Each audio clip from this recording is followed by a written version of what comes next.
There you go. Hello, everybody. Welcome to the stream. How's everyone doing? Can you guys hear us fine? It takes them a minute, so I'm just going to assume that they can hear us. Hmm. Today we have a special guest. We got Edon. I don't really know how to say your last name, so I'm going to let you say it. You can say it as Guraziu, I think. There you go. Guraziu. Yeah, and so I'm going to share his work onto the chat, so you guys should check it out. And then also, if you guys have any questions for him, whatever, try to ask them in the form of question and then colon and then whatever. I just wrote it in the chat as a format. And then I'm going to go ahead and share the work right now too. And I'll flip over. But while I do that, did you want to kind of give a brief description about yourself?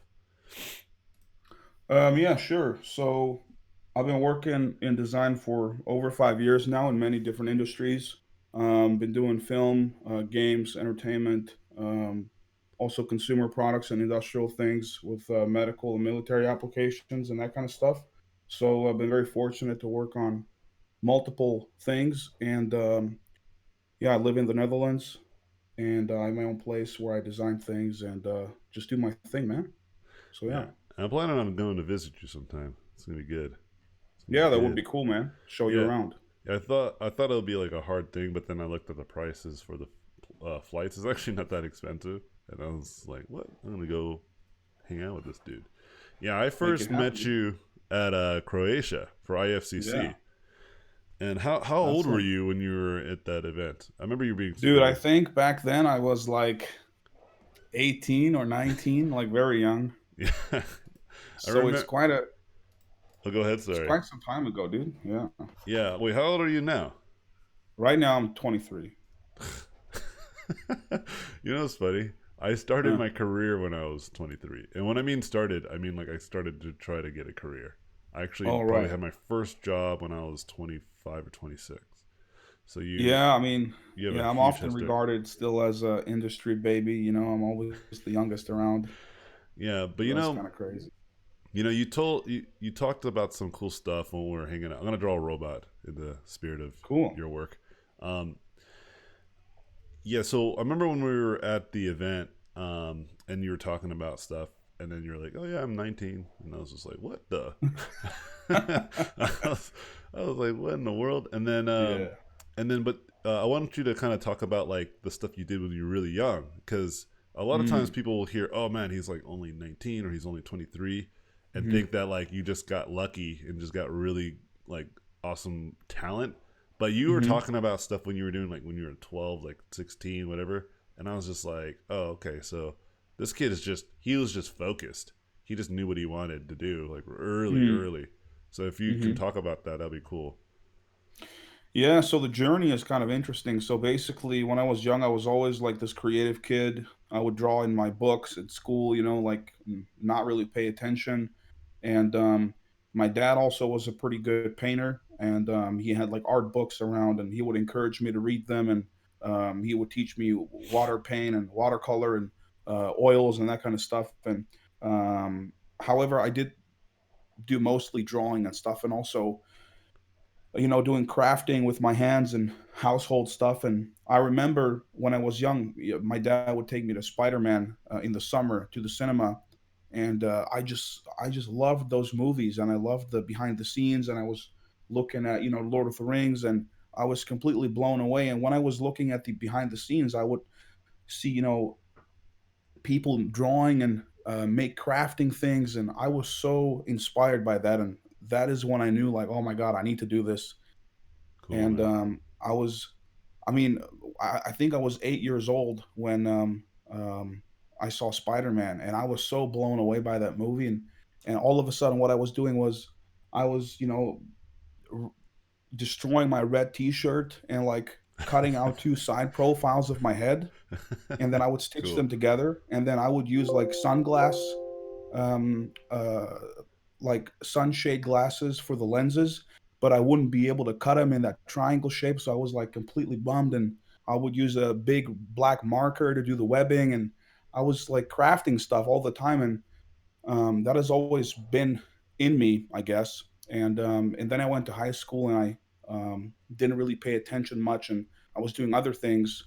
So when I finished high school, that is when my interest sparked again, and I was searching online, and that is when I discovered Feng Zhu, and I was watching all his videos and hear about concept art and that kind of thing, and that is when I knew like, oh my god, I need to do this. So I was looking for studies that I could do in the Netherlands that would come close, because we don't have like Art Center Pasadena here. We don't have that Yeah. kind of stuff, and so I was searching for the closest thing that came, to concept art, and basically that was like game design.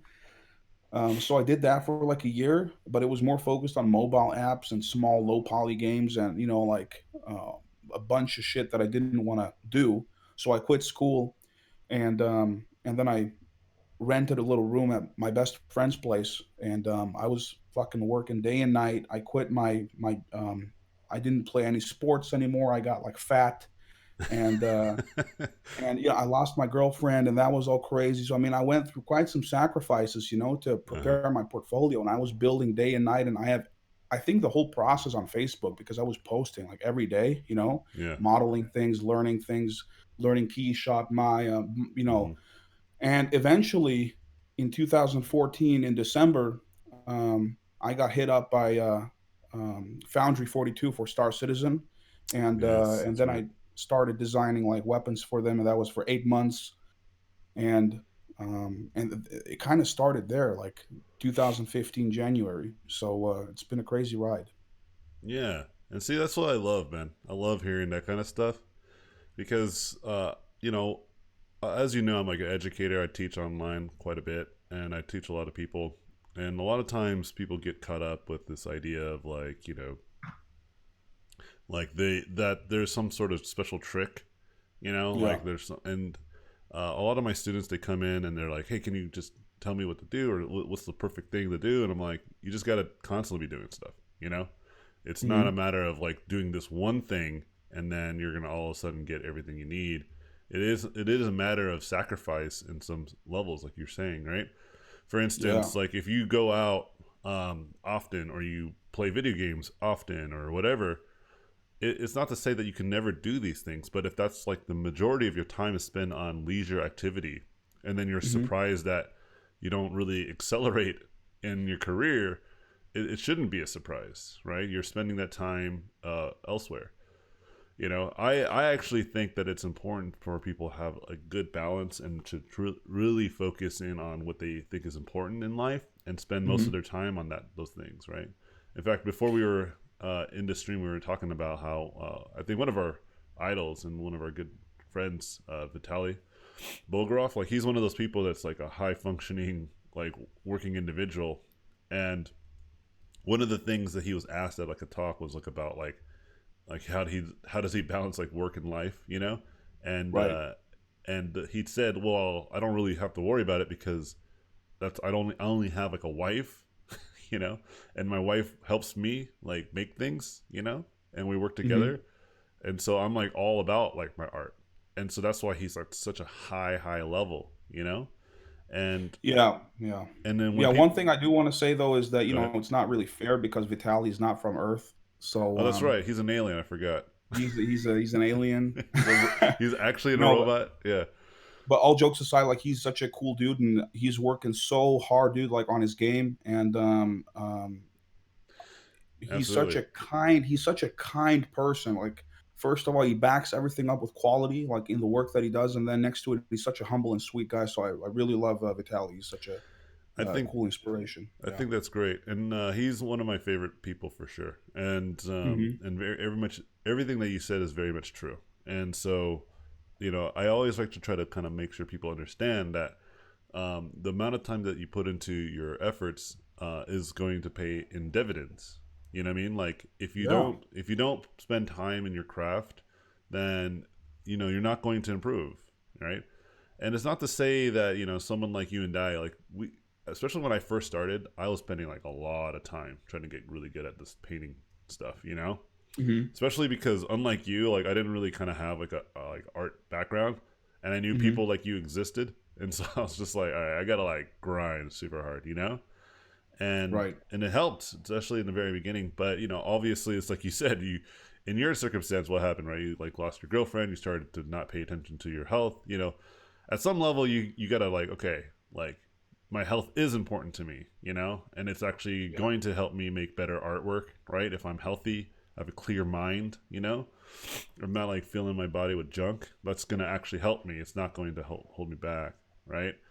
Um, Yeah. However, I would like to say that, looking back, um, obviously making that lifestyle change. I mean, would it have been possible to stay healthy and also do like incredibly high workload stuff? Possibly, but I mean, I don't regret a single thing. I totally, don't regret like staying in my room for 6 months, gaining weight and getting unhealthy, being very sedentary. yeah, Because I mean, ultimately, it is part of what brought me here to this point. So. Um, I'll take the hit. I was still, young body. You still have energy. You can take that hit, so to speak, if you're absolutely. young. So I don't have any no regrets. No, that's good to say. I actually have the same principled idea. Sometimes people ask me if I could change anything that I've done in the past. Like, what would I tell my past self? Hmm. And ultimately, I wouldn't tell my past self anything. And it's based off of what you just said. Like, all the things that I did in the past is what led me to who I am today, right? Yeah, Including yeah. this new philosophy of like, you need to be better about your time management, having a better sense, because I experienced all that stuff. Maybe I wouldn't have had that I wouldn't have this kind of clarity of mind, this hindsight, if I Hmm. didn't experience all that stuff, right? It's one of those things where like, if you don't go to bed like for hours, like you don't sleep for like days, and Hmm. then when you finally Hmm. lay in your bed, you're like, oh yeah, this feels great, it's this kind of principle of like, but if you don't know that, you don't really appreciate your bed, right? You don't realize the value of sleep. But it's like you kind of have to have that grind, that feeling of Sleep like, is for the weak, dude. So. yeah, you gotta have to have like that kind of the yin and yang, right? And for me, like I'm in a different position too. You're like you said, you're in a different lifestyle, and I think it's going to be cool because we heard from Hmm. somebody else, last stream that has a whole different set of opinions and ideas, and I think it's really cool to kind of bring people like you and her, and like you guys can talk about what your own experiences are, because Hmm. honestly, it's only it's only so much I can talk to that many people can relate to, but ultimately some people might feel differently, right? Some people might be like, well, I'm like young and I have a lot of time on my hands, and then when Hmm. they hear someone like you talk, they're like, you know what, like maybe I am not like really taking this seriously, right? And that's important, and I think for Well, me, sorry, yeah, I just wanted to say, like, in terms of time, I had like a sort of epiphany, like yesterday, day before, and I was looking through those "What Happened on Your Birthday" websites. And I've never heard of those. What was that about? yeah, so basically, you put in your birthday, like the year and the date, and then it tells you like Okay, cool. what happened on that day. And I was like, shit, I've been alive for like only 8,600 days, roughly. And I was like, that's crazy. And I've been asleep for 7 years, Yeah, which is like one third. And and then I'm like, shit, dude, I've been like 25% into my life already.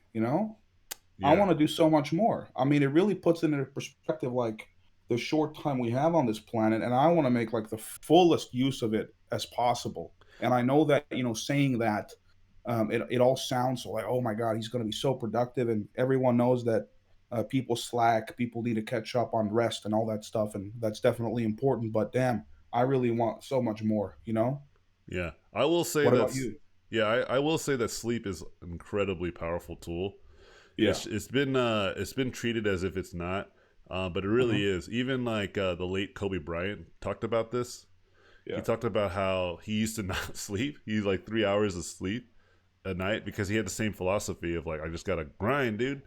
And then what ended up happening was that his game started to suffer because he would be Mhm. like slouching. He wouldn't be like there. He'd be kind of cloudy minded, and so he started meditating and sleeping, and then all of a sudden he started winning championships because he was like so much more focused. He had a lot more energy, and so I think Mhm. that there is a balance there. And I think to your point though, there is something great about this idea of like perspective, right? Like knowing, like I love doing this where people say they don't have any time, right? This is like Hmm. a this is also kind of a myth. Like people have plenty of time unless you're really like there are obviously going to be some outliers who have like little to no time, because of those circumstances that might Yeah, Elon rise. Musk doesn't have time. Yeah, Yeah. there's going to be some people, right, that just genuinely don't have time for whatever reason.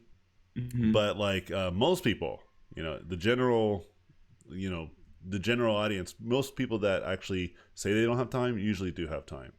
And I do this thing where I'm like, okay, let's take a look at your week, right? And Hmm. let's say you spend 2 hours in the morning and 2 hours at night. Can you do something like that? Can you put time in, like then, right? Like wake up a little earlier, maybe like an hour earlier, get those 2 hours of work, and then like go to bed a little bit later, like spend 2 hours of work, right? 4 hours, you know? Yeah, you can chip them in Yeah, very efficiently. yeah, But I mean, and also, yeah. hold on, let me make this point. And so this like so what I'm trying to get at is that when I put it that way, people are like, well, yeah, I can kind of do that, you know? So it's like, well, then you do have time. And then it's like, think about it like this. So if you're spending 4 hours out of the 5 days out of the week, right? That's Hmm. like roughly like 20 hours, right? And if you work over the weekend, that's about like, what is that, 28 hours. Yeah. And so what usually happens is people wait till like Friday or Thursday, and then they spend like, let's say you spend 8 hours on both of those days. You really work crazy, you know? But every other day you didn't do anything because you're just waiting around, right? You actually worked less by even though you worked like more like longer stretches of time, you actually worked less. You only worked 16 hours that week. Right. They weren't efficient hours of working. Yeah, Yeah. and you're probably stressing out. You weren't thinking clearly, And when you do the other way, it's like you not only do you realize you have a lot more time than you thought, it's actually less stressful. And let's say you do have like 8 hours of stretch that you can just totally just sit down and work. That's fine, But your baseline is that you are constantly working, that you are always Hmm. putting time in every day, even if it's only a few hours. Like I do the Yeah. same thing with the gym because it's hard for me to like kind of make sure I have like an hour and a half to really work out. But Hmm. I go anyway, even if it's only half an hour, knowing the same philosophy I just like, or the same kind of idea of like, it's about how much time did I invest in this week, not how much time did I invest today and today only. And I even think of it in a longer stretch, like how much time did I invest in the whole month, you know? And going to this idea again, if you were to look at a year of work, there's 365 days. Try to get closer to 250, 300 days worked. You know what I mean? Hmm. Meaning that Right. if you look at it the long, like the longer context, the bigger context, kind of like what you're saying, when you look at it like in terms of days, Yeah. uh, like if out of those 8,000 days of your life, right, did you spend like 6,000 of those days working? Most likely you did, right? And that means you're on the positive, net positive of time spent doing what you wanted to do, right? And a lot of people are in the net negative, right? They're like, maybe let's say they also have the same 8,000 days that you were talking about, but they only put Hmm. 1,000 days out of those 8,000. And Right. when they see it in that context, they're like, yeah, I'm totally slacking. What am I doing? Hmm. Instead of thinking like, oh, I have to wait till I have like a long stretch of time. Oh, I have to wait till like the time frees up. It's like, no, no, no. 30 minutes here, 30 minutes there. Add it up. It adds up, dude. That's how I learned programming in 2 years. Because I Hmm. would just like buy apps or get apps on my phone. So even when I was waiting to pick up my kids, you know what I mean? I would just like go on the app and just try to, just like try to learn some programming, even if it's only for Right. 10 minutes. It was valuable. Like it adds up. So I agree that like thinking in larger context, that's like a really great thing. You actually said like you had a really cool motivational thing that you said on your Instagram. It was Hmm. about like it's like when you're dead. I don't know if you remember what you said.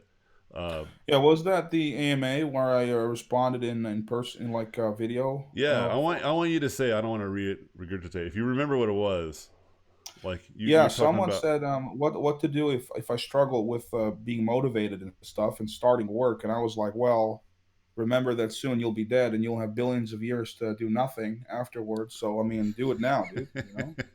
I love that, man. Yeah, I thought So, it was such a great, like it's cool perspective to think about, right?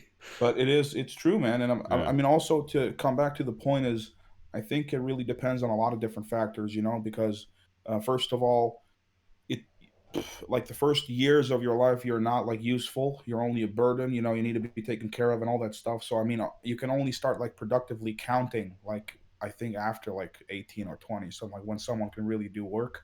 Nope. I Um, I think started I when I think that was is like a I five think that is months. like a fair counting point. And also, people. I mean, the industrialized work schedule is totally screwed up. You know, people are working more and more now. You need like two people to keep up one household, Yeah. and then you come back on Friday, you know, and then you have to do like clean the house and do the chores and all that stuff. So there's a job after job, Yeah. and I think what people need to move to forward to as a society is like work less, get paid more, automate more, have more free time so we can really actually rest and gather our thoughts, you know, because right now it's like one big work fest and people are overworking, getting burned out and stuff. And so it's like, and I'll add to that though, if you have a job and you come back and what you do is you sit on the couch like a bag of potatoes, you know, Couch potato. that's wasted time. You know, I don't have a TV at my home. I only have like a projector to watch movies at night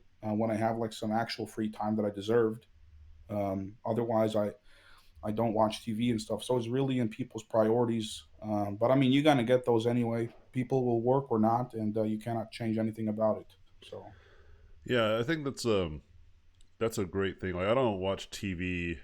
I only watch YouTube videos. I think that's the only thing I Hmm. do. And it's like this idea of environment. I was watching this fitness person talking about this. She was saying how it might not be easy for you to be motivated because of your environment doesn't help or lend itself to that idea, right? So like you just mentioned, like you don't have a TV or you have deserved rest. Like you've created these circumstances to help you Hmm. be productive. I think that's Hmm. perfect. Because you're it's like a thing that I remember Vitaly talked about once with me. He was saying like if you leave your like tennis shoes next to your bed, you're more likely to go on the run that you say you should be going on, right? Interesting. Right? Yeah, it's Like how you if set it up. Yeah. yeah, like if you have your shoes like somewhere that's really inconvenient, it's like the thought of getting ready is like a problem, right? Then you might not even do it at all, right? But if you set up your workstation and your household in a way where things are convenient to allow you to be productive, then you're going to be more likely to be productive. It's usually like getting started that's always hard, right? Because usually when you start doing something, like let's say you're starting making a model, right? Or you're working on a design. As soon as you Hmm. start, it's really hard to get out of it then, right? Like as soon as you get going, then you begin making things, right? It's just that beginning like ignition that people have a hard time with. And I like this Yeah, that's idea so. of Yeah, yeah. I like this idea of like just not even having distractions around. Someone asked me the other day like if I play video games, and I'm like, I wish, like I just don't. I love video games. This is the whole reason why I even got into the industry, but I just don't have time because I'm like too busy making games and trying to hang out with my family, right? Dude, it's priorities, man. It's Hmm. priorities. Yeah, when I So was a you kid, I had nothing. sacrifice one thing for the other, huh? Yeah, when I was a kid, I had nothing, so I didn't have anything to worry about. But now I have lots of responsibilities, so like the Yeah, and priorities that's have something else, shifted. dude. Yeah, one thing that's also interesting is like the whole setup is so important because I remember that, you know, when I rented this small ass room, I would have like my bed and it was like a couple of square feet, dude. I would have my bed and then my desk, Hmm. and I would get up, eat some food, go behind my desk and work until I like jump into bed again. It's like this completely unhealthy little sphere of like whatever, you know. And Yeah, now I have like an apartment and I have like my separate office with my books and all that things, and I have my separate living room and a separate kitchen. I'm like a separate room to only like come to when I need to sleep, you know. yeah, So this is much better for the psyche, for the mind, you know, to reset every time you need to do a new task. And also in terms of beginning, hmm, um, try to force yourself just to begin for like 5 minutes. Set yes, a little timer, five totally. minutes. Just go ahead, and if it doesn't work, you can take a break and come back later. But just like start for 5 minutes, and chances are that 99% of the time you'll get in the flow. Just force yourself through the 5 minutes, and it'll be amazing. So that's what I do. I get Perfect. downstairs, I make a coffee, whatever, and I just like do what I have to do 5 minutes, and I'll usually continue from there. We got to talk more often, man. I'm loving Yeah, this, dude. dude. Yeah, I have a question for Hmm. you. So what do you like? What do you do in terms of leisure? Like, do you do like for instance, like you've gotten done doing a lot of work, you feel like all right, time to just chill.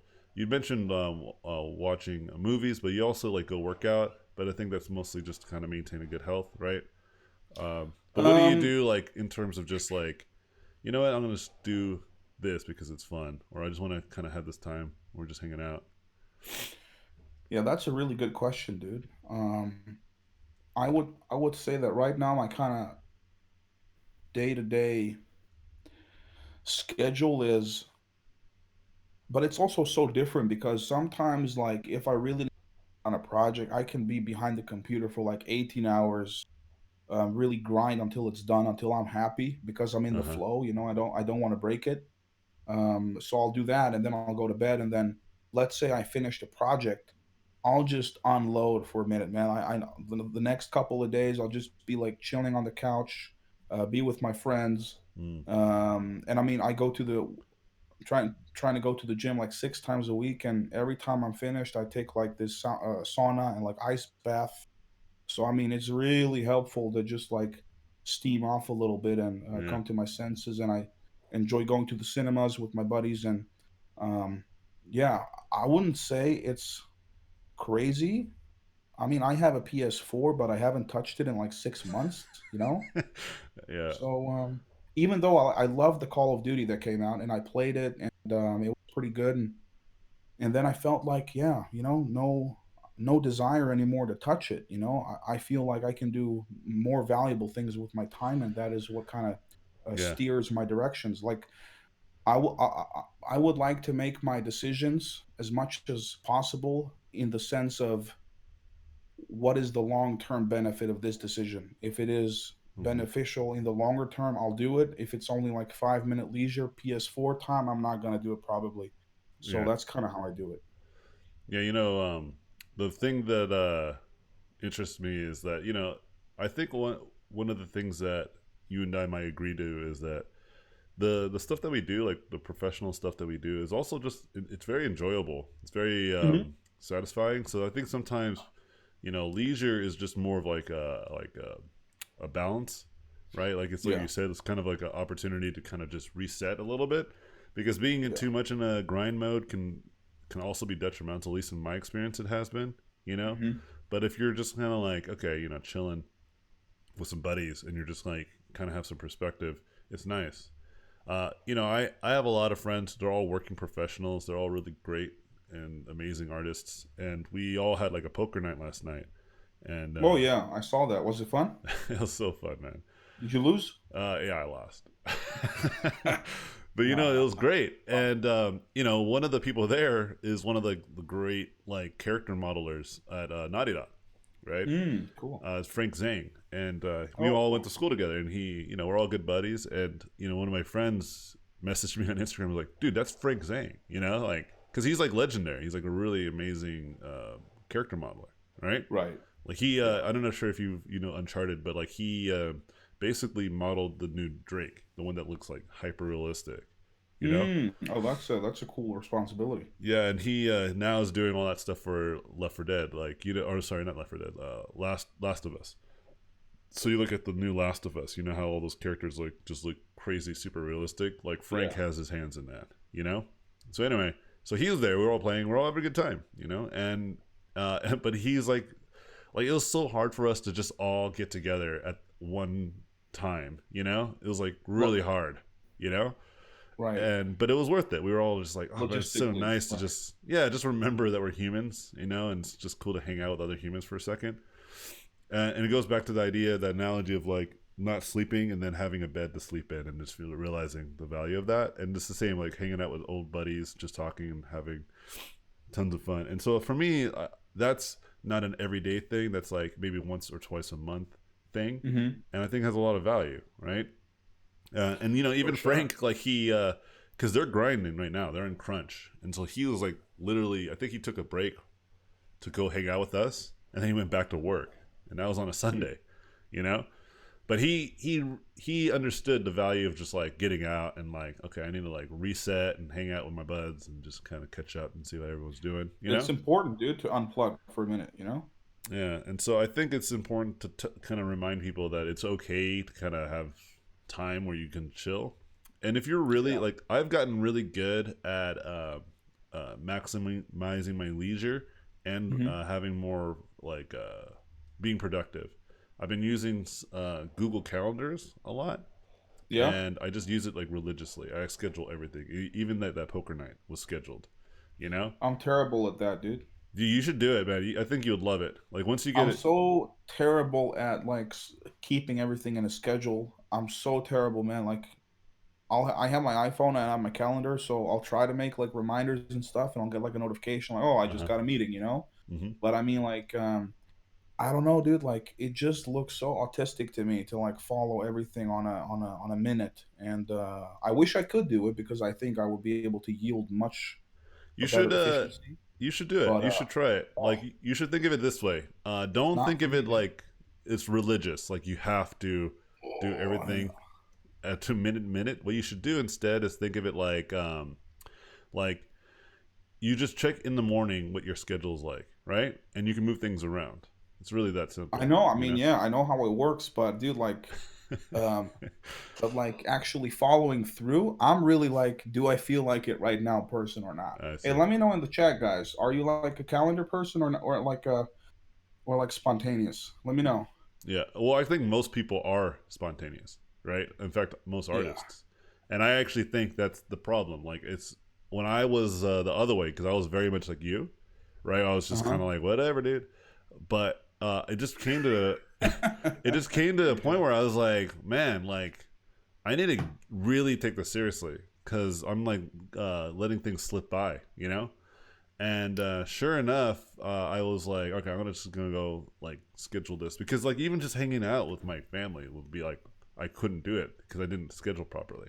And maybe Yeah, that was what the the hell, dude? difference. Yeah, maybe that was the difference, right? Is that I have huge priorities, right, with my children, and so Mm-hmm. like I can't just be like willy nilly. I have to have like some sort of structure.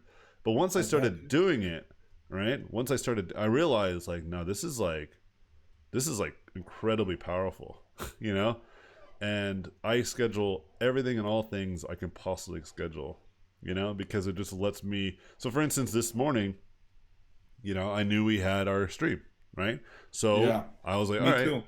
I yeah. didn't And so, forget. yeah, exactly. And so I'm like, all right, so I'm gonna go, you know, drop off my kids. I'm gonna go learn some. I was learning some more Blender stuff and doing some 3D code stuff, right? Learning more 3D, right? Hmm. Knowing Yeah. that I had about an hour, you know, and So that's you're how I like felt. actively engaging with the calendar. You see, like, all right, next hour I got free. Yeah. Priority for now is I want to learn Blender, whatever, and you're like going for that hour. Yeah, and knowing, and then so right after, like right around like the 9:20, 9:30 part, I just stopped, and then that's when I reached out to you, got the stream going, you know, we were But hanging out. dude, what if you were like in such a good flow, and you were behind that computer, you know, sipping on your Coke Light, whatever, and you were like, dude, I need 4 more hours. No, I'm onto something. no, What do you do? I don't worry about that kind of stuff. I just Dude, say, I let the world fade. I'm behind my computer doing my thing, dude. yeah, and I think we're probably at a different level of phases in our career because I'm at a point where like I'm like a highly effective learner, meaning Yeah, that like I don't need to be in a flow. Like, and I don't. I'm not saying this as if this is always the case. I'm saying now it's the case, right? right. Like I've been doing this for quite a while, and so I'm feeling like I only really need like 10, 15 minutes, and I can retain a lot of that information. It's kind of trained to be able to just Mhm. understand what's there. Like I could pick up where I left off, but I also have done this thing where I just start thinking about stuff. You know, Uh-huh. even if I'm just like walking on the treadmill or I'm working out, I'll just think about what I was like, what I saw, and I start thinking about how I can perceive that later or how I can do that later. You Sure know, thing. and then Yeah. when I have that hour, I try it. So like for instance, this hour, that's a great example of this. I was thinking, how can I, you know, automate a certain specific process, right? And that's all I did for that hour. I was just trying to figuring it out. and it Oh, wasn't. that's It kind of cool. was like 80% of it was like kind of solved, and it added more questions for me to answer. But I Uh-huh. know if I just sit there, like you said, like for 4 hours and just try to seek the answers, which normally I would Yeah. have done in the past, then every other responsibility that I had that day is gone, you know? And then all of a sudden, like, I'm like rushing to get my kids. I'm rushing to go to the gym. And then everything's I just like mean, I chaotic. understand, like if you have a family, you need to do groceries, you need to take care of the kids and all that stuff. I mean, I totally understand having a schedule. I mean, the schedule in your case allows you to do things you love in the pastime, so to speak. But Yeah. I mean, in my case, dude, I mean, I wake up and I can do whatever the hell I want, and that's how I live it. So Yeah. Well, just remember this when things start to come. maybe when I get a bit older, I'll Yeah. ask you for some calendar advice, No, I AJ. think you're actually a pretty smart guy. I think you'll figure it out and make it work for you real quick. I think you can even do that now, and where you could still be free flow. Like you can give yourself 6 hour free flow sessions. You know. Oh yeah. You Oh know. yeah. Well, yeah. What I wanted to say was, um, it's kind of like very loosely, so to speak. So I'm Okay. not gonna claim around here that I'm like the strictest guy ever, and I use my time the most efficiently. No, that's bullshit. I don't do that. But I mean, what I do is, Uh, um, and I read this in Brian Tracy's book, Eat That Frog. It's a great book, yeah, it's a great one. and basically it says like eat the biggest frog first. So tackle the biggest task you have first. And for me, it's like if I do have active work plans, I'll wake up and I'll tackle whatever I need to do. So that's out of the way. And then usually what I have steady is like I need to go to the gym, and Hmm. maybe I need like one or two other things, and that's it. So the rest of the time I can work on my own projects and kind of schedule in myself what kind of priority I assign to each task. So I'm doing it but like on a much looser, lesser item basis. Got it. All Yeah. right.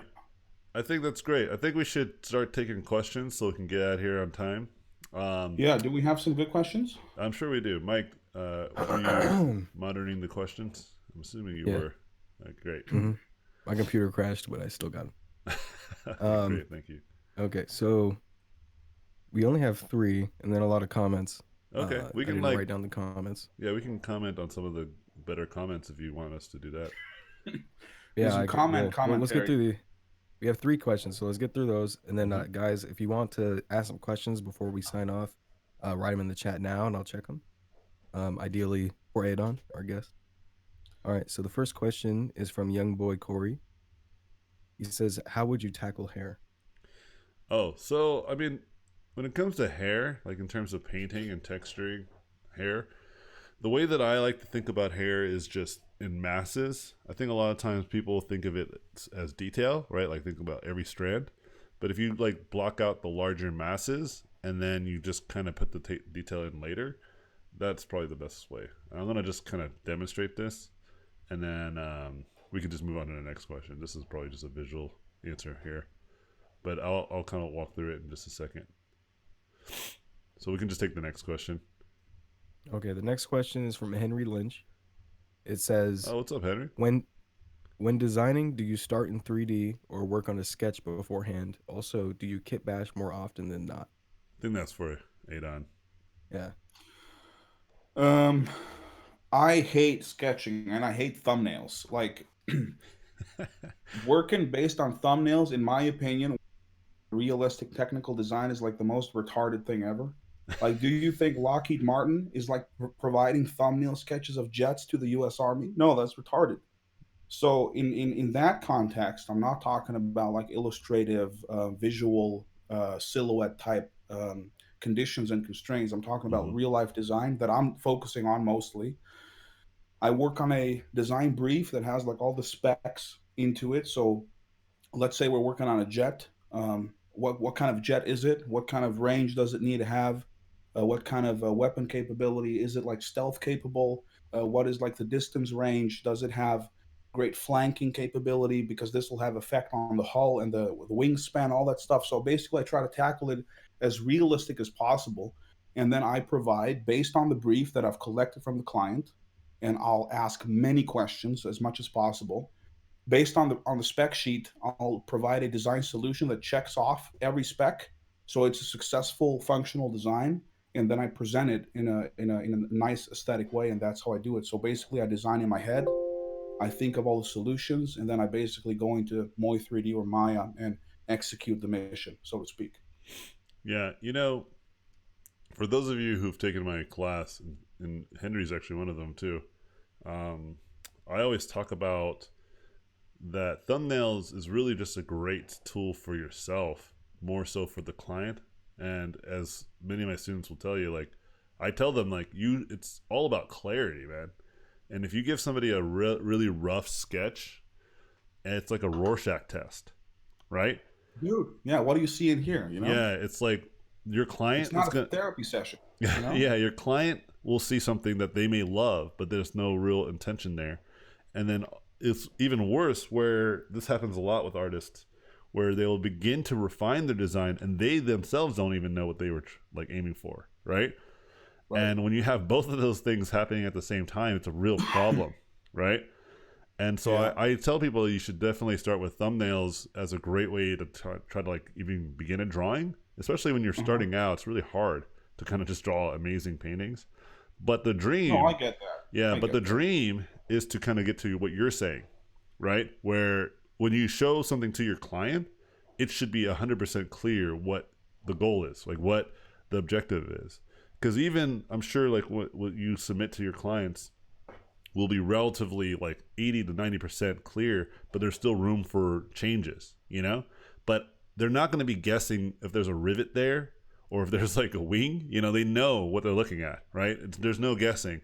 So they either like it or they don't. And that's so much easier to get feedback from that than it is from some sort of abstract drawing. You know what I mean? Oh, that is absolutely right, and that's why I prefaced it with like the specific engineering type approach that I use. Yeah, Um, but I do absolutely. see the value of generative design and using thumbnails. I mean, for example, if you design a game character where it's like super important to recognize a silhouette in a split second to know whether it's enemy or not. Silhouette exploration and design is super important. So thumbnails are very effective tools in those kind of scenarios. But I mean, I was just answering how I do it. Yeah. So No, I think Oh yeah, that's a great answer. And by the yeah. way, I think they get that. but even in video games, I would not suggest. I tell my students all the time, like I teach them to do thumbnails, but then I hmm say when it's time to actually work. In fact, one of my students messaged me on Instagram and was like, "Hey, I got it's a a job," stepping stone. and I Yeah. was like, "Okay." I was like, how we were doing iterations, and iterations for my class are more rendered drawings. I was like, Yeah. that's where you start. Don't start with thumbnails because you want to start That's good, man. immediately with clear designs.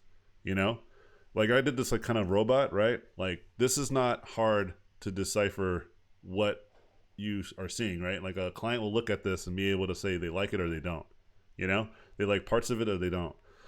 Because the rest of the time I'll just render or detail or add more, material. But it's not like something that I don't like giving my clients something that is too ambiguous because Yeah. because they're not artists, so they're not going to be able to even give you good feedback artistically, right? Yeah. They're always going Yeah. to just say like, something was weird about it, or I don't like the colors, or they'll say something that's just not going to help you to I make the agree. next moves. But if you're like, oh dude, I like this kind of scaffolding look, but maybe there's too much of it, or hey, maybe we don't have enough of it, that's like feedback I could move with. Mm.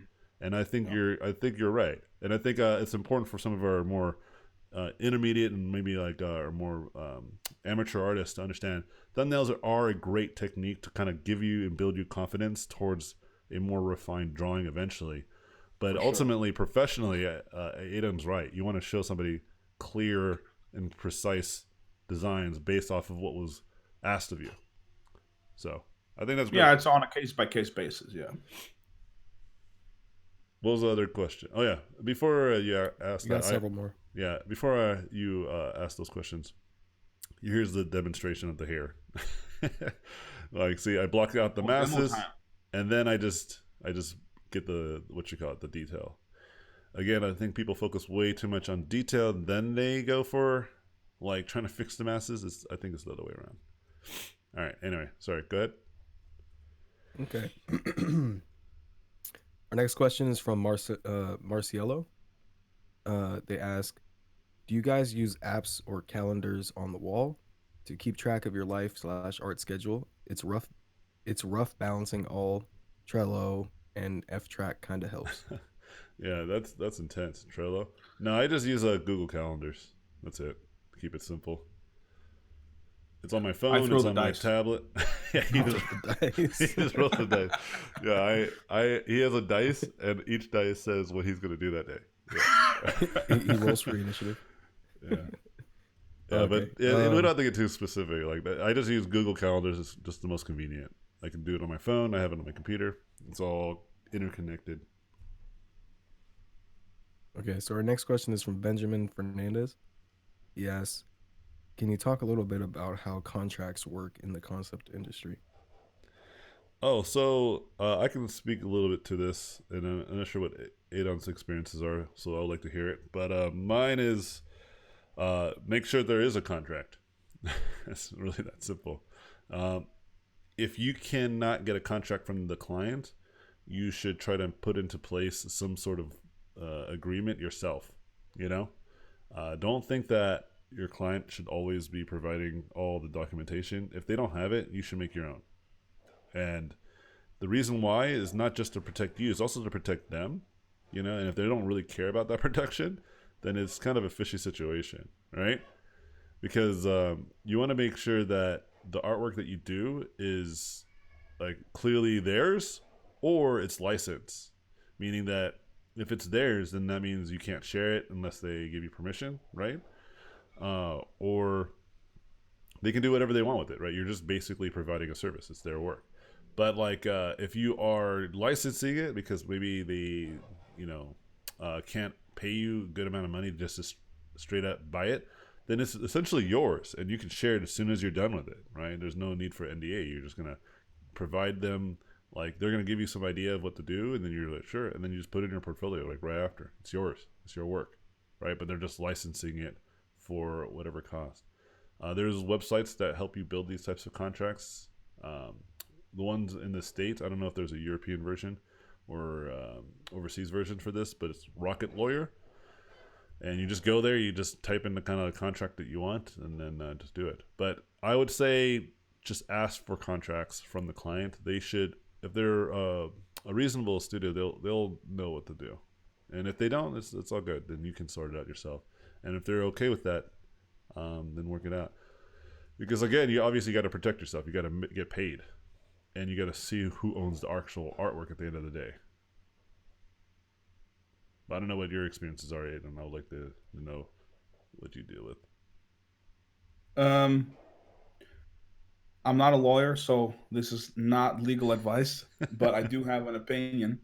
And basically, what I think is, and I mean, all of this is based on trial and error and experience and having made pitfalls and everything. So, I mean, it's all like how I deal with it now. So, I think it is super important to kind of realize, and not in a cocky way, not at all, is that, when a company reaches out to you to do work, you really have to remember not to place yourself as the small artist against the big company. All that it Yes. is, it's a bilateral transaction between you and the company, and they want a service from you, and you want currency.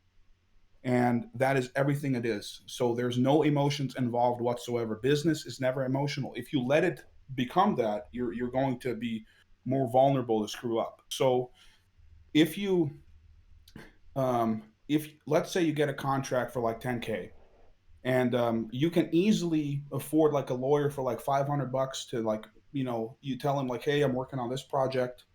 um, these are like the interests that I want to protect, like what is important to you. You want to be credited, you want to be paid within a certain amount of days, you want to have a certain rights over the works. Discuss this with your lawyer, and he will make sure to prop something up that, protects your interests and stands for your for what you want, and then you can negotiate with the company. And you have power as well. You can say no to, you can, if they say like, hey, we only pay like net 45, you got to wait like 10,000 weeks before we pay you after you've done the work. You can say no to that. You'd be like, yo, that's not how it works. I mean, I'm going to send an invoice and you're going to pay it within 10 business days. And you can even give like a tiny discount when they pay early, like 2%, whatever. So there's like tons of ways how you can make your life more efficient, more easy, and also gain more respect from the company because you've been involved in the legal process. You know, you have your own attorney. They don't have to be that expensive, and it's well worth the $500 to get like 10K for a project. I'm just like naming some numbers, but you know, you can. It's applicable to your own project and budget. So I think just remember that That's it's great a advice. it's a bilateral transaction, and you have power too. And remember that and use it and fight for what you want. Yeah, So remember, guys, you know, it's like he said, they're paying you for a service. If they could have done the work themselves, they would have, you know? I think it's really a disgrace to yourself if you let somebody push you around and you ultimately end up working $4 an hour, you know? Which is minimum, like not even minimum wage here in the States. You could have just easily got a job at McDonald's and made more money, you know? Like, and the crazy thing is, you can work at McDonald's without any experience at anything, you know. Where being an artist, you already have to have prerequisite experience at actually being an artist, you know. That's why they're hiring you, right? Don't let them push you around. I agree with this. That's great advice, man. that's good, man. That was solid. Okay, we got let's see, 1, 2, 3, 4, 5, 6, 7, 8. Let's lightning There's round. like 8 questions. Let's lightning And round there's these. still more coming. So should I tell them to stop? Yeah, let's stop it here and let's just lightning round them because we're not gonna Okay. get out of here. Then we got like 5 minutes. Let's just shoot them. I'm really bad at lightning rounding, but I'll try to be better about it. Yeah, let's do it quick. These are great questions, though, Okay. guys. Great questions. So Don H asks for Adon, if there's one or two things you'd like to be known for with your art, what would it be? For AJ, anything other than robots, monsters, and tumor babies? Hey, man. That's all I'm Um, gonna be known for. to keep it really short, I don't necessarily want to be tied to any specific thing. Like I know I love robots, guns, and shit, but I really love to be known for quality and excellence. Yeah, I think if I were to follow that same kind of theme, I think education, like being a good mentor. Cool. Yeah, Nice. Okay. So A Haith sensei. says, yeah, like a sensei, uh, like in the mountains. You have to bring a special flower to even be taught by me. Sorry, go ahead. so I'm trying to help with the lightning. All right, let's Okay. go.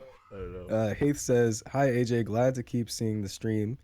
I have a question about perfectionism. I've been Mhm. having trouble posting work or even applying for work, thinking that anything I post isn't good enough. Mhm. How do you deal with that?" Well, I think this is where maybe me and Adon vary because I don't really care as much about like whether my work is at the high level. I just post often, but I have different Dude, goals because grab your balls and post it. yeah, because I have different goals and I will keep this short.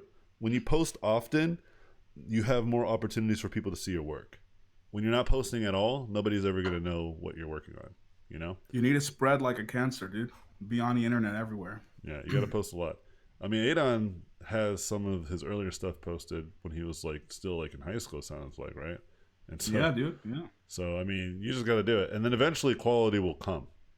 And the anxiety will fade away. So you just like, I don't care about posting this. Just do it, dude. Get over the fear. Good Okay. advice. Albino Croc says, "Twice a week I have school and exercise straight after. I do figure studies every day, but sometimes I'm too tired to paint and I feel guilty. Any Mhm. advice with that? Do you paint every day?" Yeah, I pretty much do something every day. But my advice is to don't be so hard on yourself. What you should do is stop and think like I just got to do it, and regardless, even if it's only for 10 minutes, you know, uh, because you want to kind of build a habit rather than like kind of make it like an event. You know, it should just be something that you do every day. Like you eat breakfast, lunch, and dinner, like, and you also draw. You know what I mean? Like these are just things you just do. and then eventually you will have more focused time. You can use that focused time to do more focused things, but ultimately you should try to kind of build a habit around just growth. I have more to say, but I won't try to keep it short.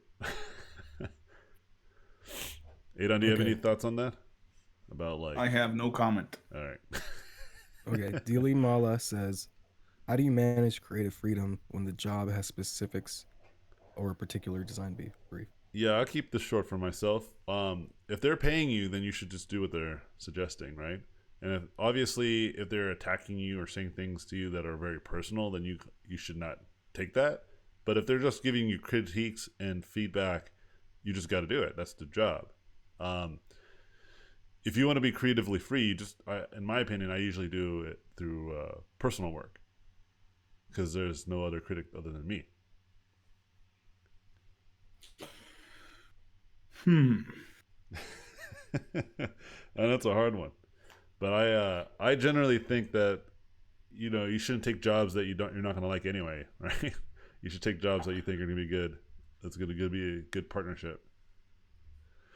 Yeah, vet the client. I mean, just like a company vets you to see if you've put people on fire and stuff before they hire you. You can vet a company. You can like talk with artists that have worked there and ask them about their experience. And you can also fire a client. You don't need to work with them if you no longer wish to. So you have as much power, dude. It's a transaction. You can do anything you like. And if you don't like the way business is handled, you can voice it. If there is no change, you can fire the client. So know what you know the power that you have, Yeah, that's take great. on projects that you know are going to be good. So Yeah, I think that's Wise great. words, powerful advice. Yeah. Okay. I just do Artist the work, man. Gary. I never fire them, man. I just work. I take them all in it. But that's great advice. I'm actually going to take that advice. That's a good one. All right. Artist Gary Bedell says, do you prefer producing a piece in values and then using color or working with color out the gate? And what are the pros and cons of both? Um, I like both, and there's really no pros and cons that I can talk about in a short amount of time. So I'm just going to say they're it's all relative. It just depends on what the goals are. Ask it yeah, I again don't in a agree. different stream, and I'll get more detailed about it at a different time. All right. Cool. Let's see. It's going good. I like the questions. Keep it up. Yeah, we're doing good too. Yeah, you guys are actually lightning for once. Or AJ specifically. Yeah, that's me. Kanchaka says, how can we find our style? Again, the quick answer to this is don't just look at one reference of images because then you're just take someone else's style, but try to broaden your references and your influences, and then your style will just be the best of all of your favorite artists and influences. It's usually what happens. It just takes time. It's not like overnight. You have any response to that, Adon? He's just like no Um, comment. no, I didn't listen to the question because it was for AJ. So I'm sorry. No, I think you can. It's just how do you find your style? Yeah, I think you can. Oh, Yeah. I think basically what happens is, so everyone goes through this process basically, and even when I was learning, I really liked the work of Darren Bartley and all that, Vitali and Gavril and all these people, and I would like extract things that I liked, but the way I wasn't skilled enough yet to transform those things I extracted from other people's work and make them my own. So you would see visual identities from other people in my work.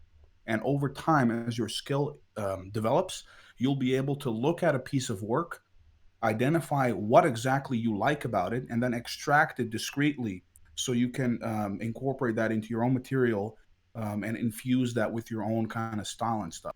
So this comes over time. Just keep going. Nothing to worry about. There you go. Okay. Malu Design says, I come from Germany and I can't find a school that teaches entertainment design. And I don't know whether I should go to a school abroad or learn by myself.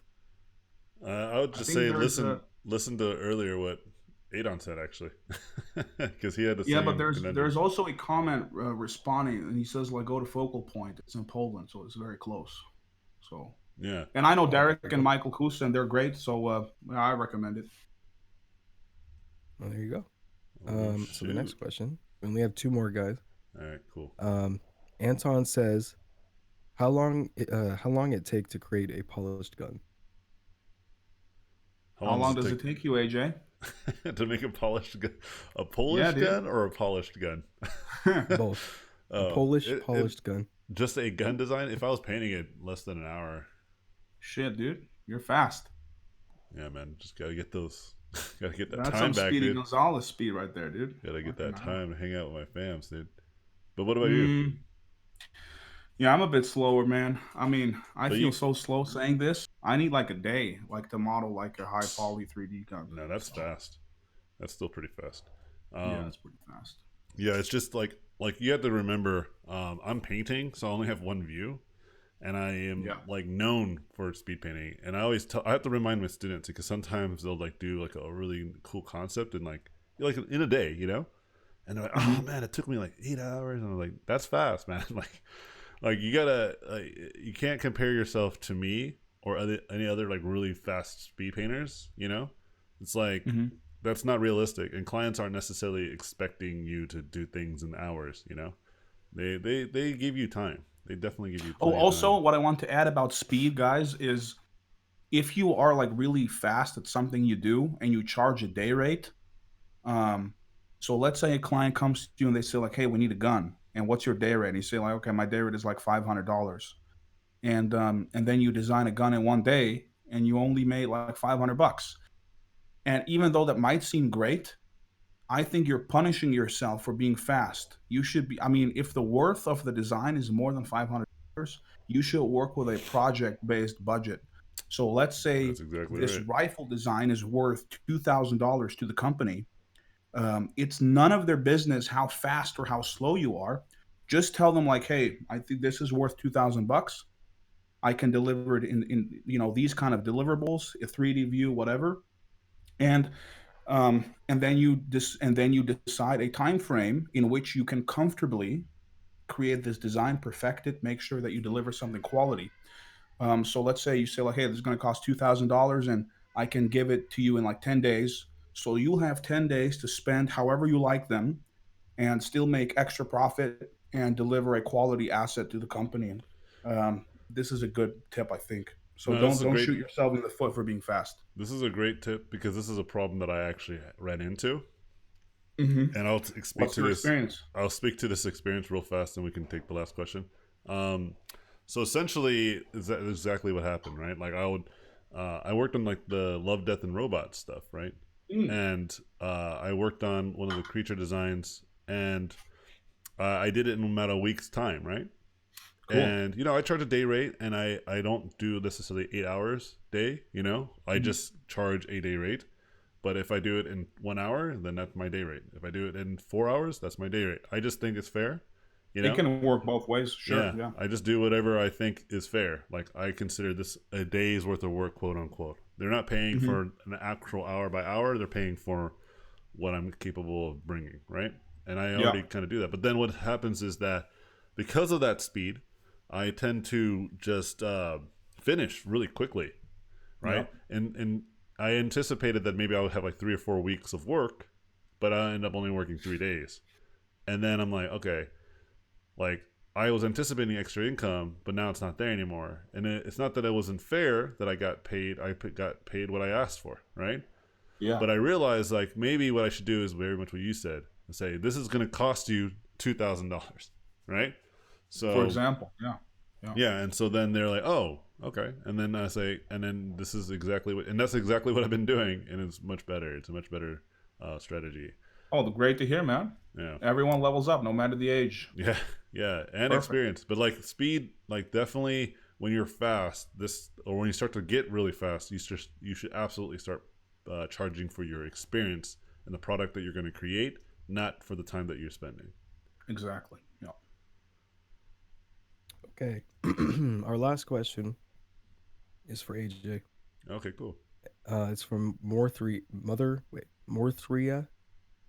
It says, "I'm a beginner, and do you truly need to learn drawing before painting with values?" sounds like you need to start with a classical guitar before electric discussion, which is Oh, BS. yeah, not at all.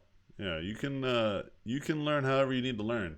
I learned almost entirely through digital painting, but I could actually now draw traditionally really good. It's like backwards, you know. I learned most of what I did digitally, and I think even people ask me like, "Oh, should I learn 3D?" And I say, "Yeah, if that's what you think you would need to do to make better artwork, right?" Like, don't look at me as the only way to do things. I brought on Edon here, for example, because he doesn't paint. He does these amazing 3D mock-ups and designs. I can draw pretty well, though, I have to say. Yeah, and so yeah, and so that's great to bring up actually, because I also was going to mention that ultimately, if you have a good ability foundationally, that transcends the tools, right? Meaning that if you understand good design, shapes, values, materials, then that will transcend your tools. Like you won't have to, like, I can make cool stuff in 3D too, Maybe not as cool as Adon, but not it's not going to take me long to kind of like learn those tools if I really cared about it. In fact, that's what I've been doing recently, is making Fantastic. making a like a real concerted effort towards You're learning setting up 3D. some high expectations, AJ. Be careful. Yeah, I'll be I'm going watching. to begin to start to really build my 3D proficiency, but it's not like once I learn 3D proficiency, all of a sudden I have to also learn design, like all that stuff's going to come with me. And once I have like a real comfort in a powerful 3D software, I'm going to be just pumping out amazing artwork almost instantaneously. It's going to be like it's going to seem like it's coming out of nowhere, but in reality, it's always been there. And so when I tell people to learn foundational skills, it's specifically because it helps you transcend. Because what happens when AI becomes a new tool that people start to use, right? AI is not going to all of a sudden teach people how to have a good eye for what looks good. I mean, eventually it might, but not immediately.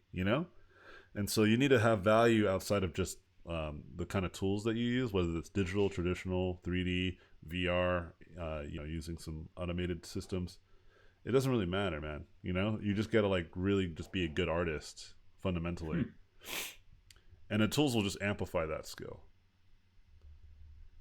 I don't know what your thoughts are about like traditional versus digital, because you mentioned that you can draw really well, and you can. I've seen your drawings; they're really great. Well, so I would say that, I think they went in tandem a little bit. I mean, I was drawing my whole life. I was drawing guns from the side and then this and that and SpongeBob and, everything. Spider-Man. I drew like little gifs and stuff of Spider-Man swinging around. I think you still can find it on my DeviantArt. And um, and then I transitioned into sort of like digital painting, but I have to say that I didn't take my digital painting to like a really good level. So I think I still suck at digital painting, but that's fine. But I can 3D model. And actually, what I discovered was through modeling a lot and really putting my mind into that three-dimensional space and learning about volumes and interacting with 3D volumes so much, it really increased my understanding of shapes on the paper. So I would be able to much better draw three-dimensional things on paper because I was used to modeling so much and interacting with 3D models so much. Hmm. So they definitely have backwards compatibility in terms Absolutely. of skill transfer and understanding transfer. So highly encourage doing multiple things because you're only triggering those synapses to neurons to make new pathways to understand things in your brain and engage it as much as possible. And I think you'll find yourself in this zone when you're kind of increasing skill, like in a very Absolutely. nice rate. So definitely do it. You know what's great is that like I remember you talked about when you were a kid you would make like these paper guns or Yeah, cardboard guns. Like the they idea fired, dude. They worked. the idea is that you were a fan of practicality and weaponry and machinery. Mhm. And it didn't matter how you made that, you just learned whatever it took to make that thing, right? And that's Right. the same way I feel. Like I make like robot designs. I make like character designs for films and stuff, whatever. Hmm. But ultimately, I'll use whatever I need to. So right now I painted this, right? Yeah. But for the Sonic movie, I worked on that. I made the drones, and Cool. I did it all in 3D code. I didn't. I You think I only designed painted. Sonic? Nah, I wish I did. I wish I was a part of that. Because I was like, I had some opinions, but luckily they did something about it. I think they did a really good job of revising it. Yeah, they do. But I worked on the drones, right?